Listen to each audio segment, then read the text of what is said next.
Right. So as I said, welcome to day 2 of ARI for the short paper session on digital information management. First, I would like to acknowledge that I am speaking to you today from the traditional and ancestral territories of the Hinana, Etan, Sisitas, and Nooch nations. There are 48 contemporary nations that are historically tied to the lands here in Colorado. And in honoring the elders past, present, and future, as well as those who have stewarded this land throughout generations, I'm also recognizing that government, academic, and cultural institutions here in Colorado were founded upon and do continue to exact exclusions and erasures of the Indigenous peoples in the Denver area and throughout the state.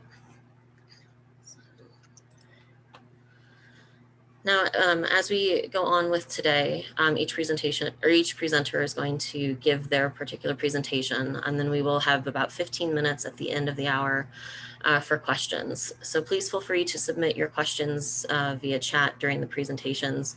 I will be collecting those for the Q&A at the end before opening the questions to everyone. All right. And so our first presenter today is Ashleigh Hawkins, who will be presenting Linked Open Data, a means of future-proofing the archive sector. Ashleigh is a third-year PhD candidate based at the University of Liverpool's Center for Archive Studies and Barclays Group Archives. Her research examines the implementation of linked data in archives, focusing in particular on elucidating the benefits it brings for archive services, their users, and archival data. Other research interests include sustainability in archives, the history of record keeping, and archives and technology. So Ashleigh, I will turn it over to you. Thank you, Alison. Can I check, can everyone see my screen and hear me? Can you hear me okay? Yep, brilliant, thank you. So thank you for that introduction, Alison. I'd like to thank you for agreeing to chair this panel session today. And thank you to all the organisers of ARI 2021. So as Alison said, my name is Ashleigh Hawkins and I'm a third-year PhD candidate at the University of Liverpool.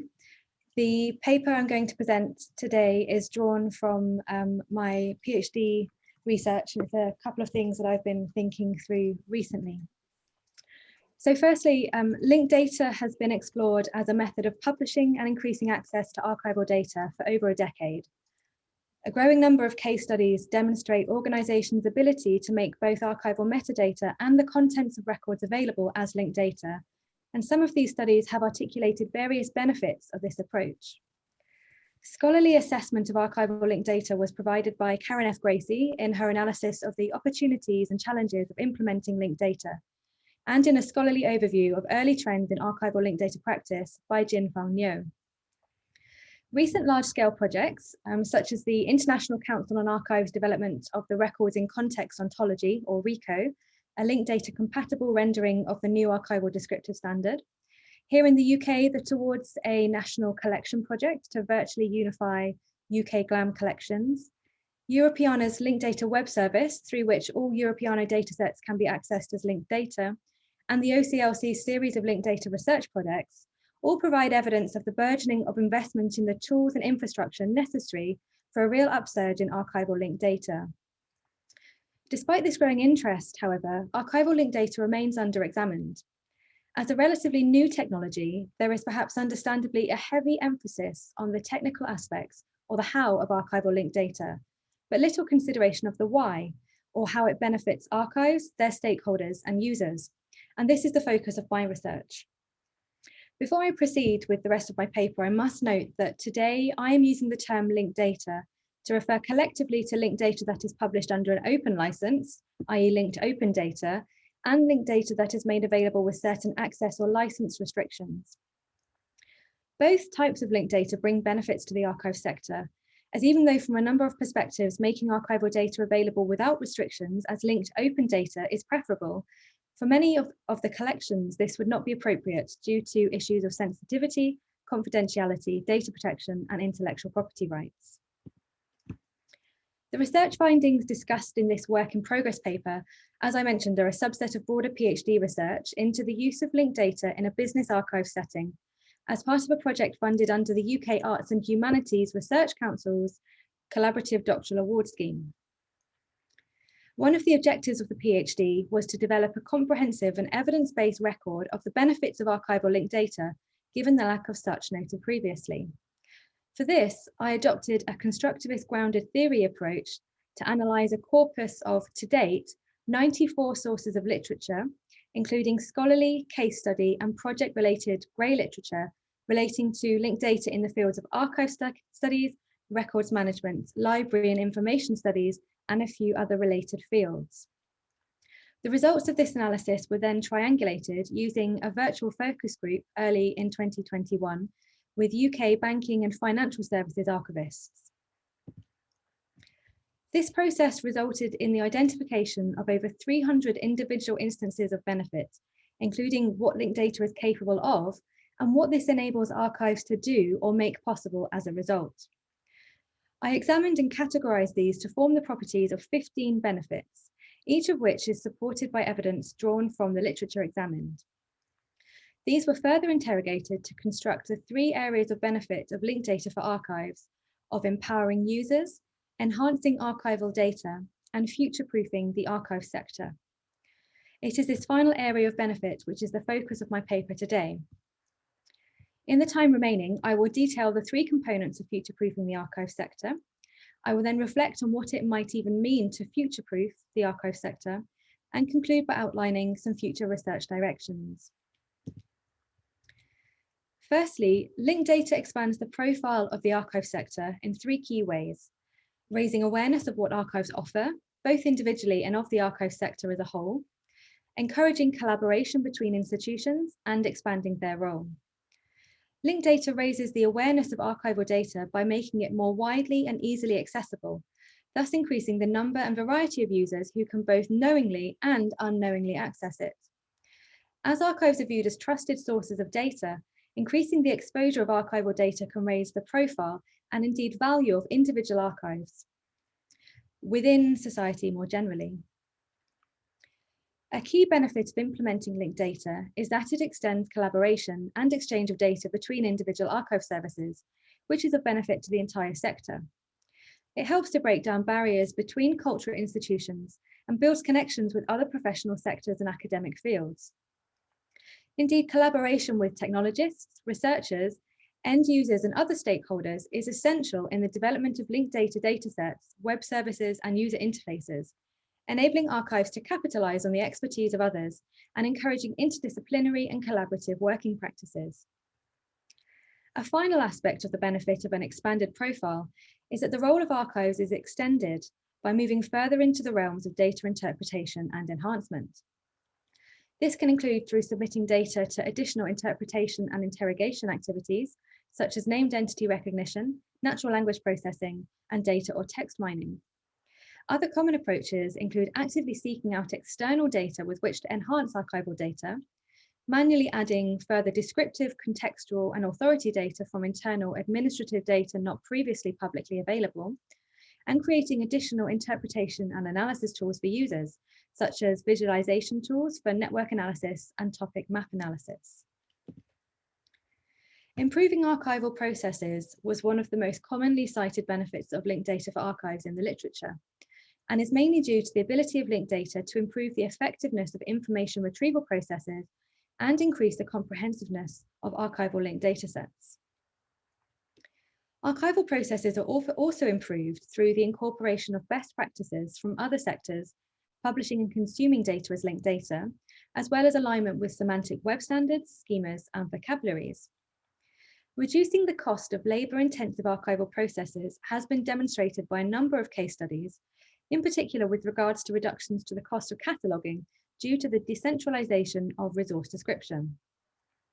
Such decentralization is made possible through the increased ability to reuse bibliographic and descriptive data from reliable external sources and the increasing availability of pools of shareable, extensible, and reusable relevant data.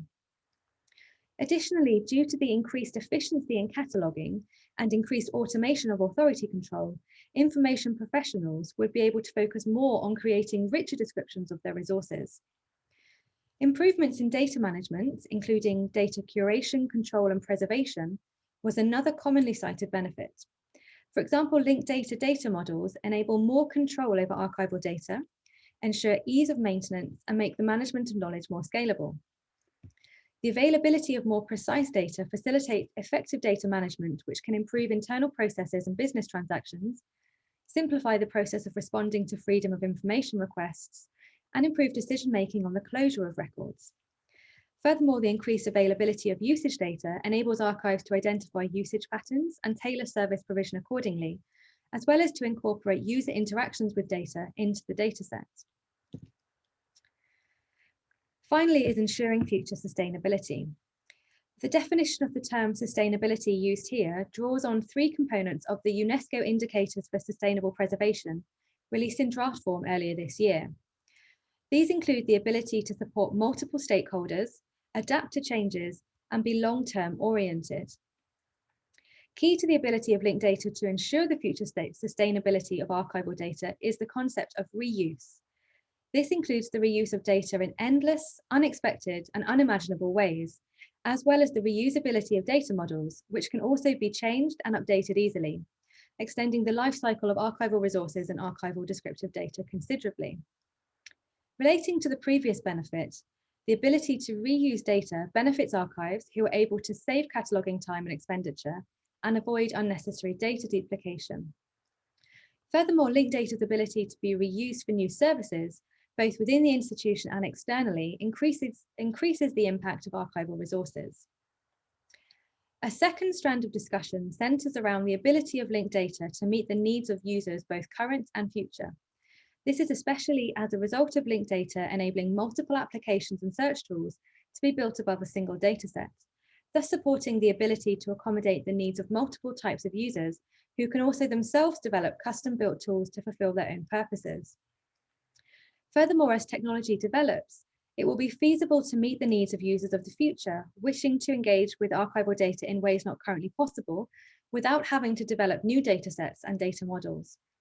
For example, Eero Hirvonen proposes the use of AI in the development of analytical tools to access digital cultural heritage data as linked data as the next step in the maturation of linked data in archives and other cultural heritage settings. Finally, through integrating with other data sources and the adoption of widely used cross-domain standards, the future sustainability of archival datasets is more assured, and future interoperability problems can be prevented. Consequently, this facilitates easy future expansion of archival linked data datasets. In the literature, consideration of the benefits to archive services is much less evident than of those which relate to the 2 other areas of benefit of empowering users and enhancing archival data. In particular, there has been little examination of how linked data as a robust, stable, open, widely used and well-documented format for publishing data can help archives to meet the challenges of the record-keeping environment today and prepare themselves for future developments. At the moment, I'm at the stage of my research where I have gathered and analysed data to produce credible and evidence-based results, and I'm currently trying to work through in my mind their significance, where the gaps remain, and what will be the main focus of the discussive elements of my thesis. I would like to end today by reflecting on terminology choices and what it might mean to future-proof the archive sector.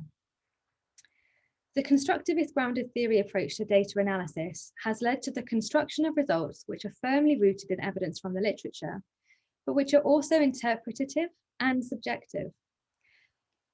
The construction of these results was both a science and an art, as it required equal amounts of rigor and creativity.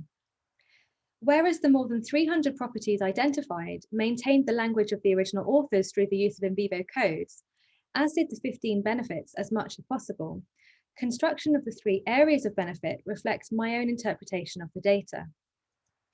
And while I would fairly ardently defend my grouping together of the 3 benefits of expanding the profile, improving archival processes, and ensuring future sustainability, I'm less confident of how adequately I have captured the essence of these 3 benefits as one consolidated area of benefits under the banner of future-proofing. Originally, the title started out as improving the archive sector, but this was too vague. And if one accepted the subjectivity of the term improving at all, each of the 15 benefits could to some extent be included. Other terms considered and rejected along the way have related to sustainability and resilience, both of which have become buzzwords in archival scholarship and praxis, as elsewhere in life, but without extensive examination of what the terms mean within the context of archives. I'm currently going with future-proofing. There is precedent for use of this term in archival scholarship and practice, albeit infrequently.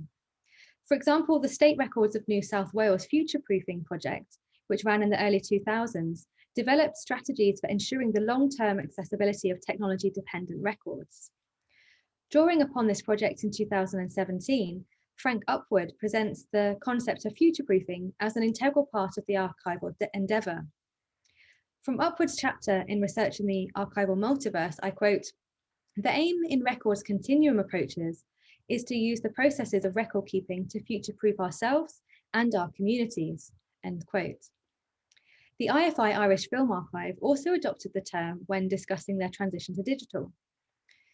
While there is not a clear definition of future-proofing within the field, from examining published literature which has adopted this term, I would summarise it as activities to ensure the ongoing accessibility and preservation of archives and archival data. Future-proofing needs to be an active process which addresses current needs while looking to and preparing for the future, and with the intention of having a long-term impact. It is in this vein that I present archival linked data as capable of contributing to the future-proofing of the archive sector, as it enables archives to take steps towards preparing their collections, data and processes to ensure future preservation and access in a long-term oriented manner. This includes through active management of and investment in standardized and interoperable data, developing collaborative and interdisciplinary working practices, and creating data sets, user interfaces and tools which can be modified and extended in the future, all of which help the archive sector to meet the challenges of today with long-term solutions. Today, I have presented my thoughts on the ability of linked data to future-proof the archive sector, which I would assert is one of the key arguments supporting archival investment in linked data. However, the ability of linked data to aid the archive sector to face current challenges and prepare for the future remains under-examined.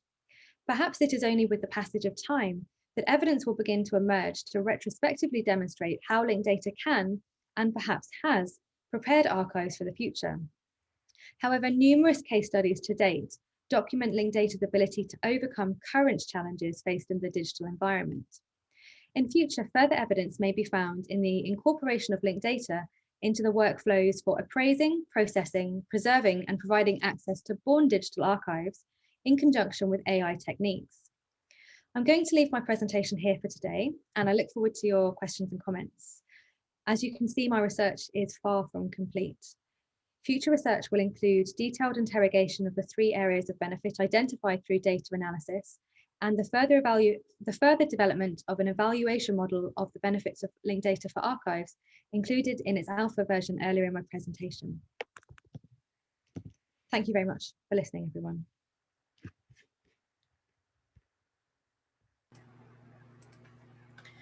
All right, thank you very much, Ashleigh, for that presentation.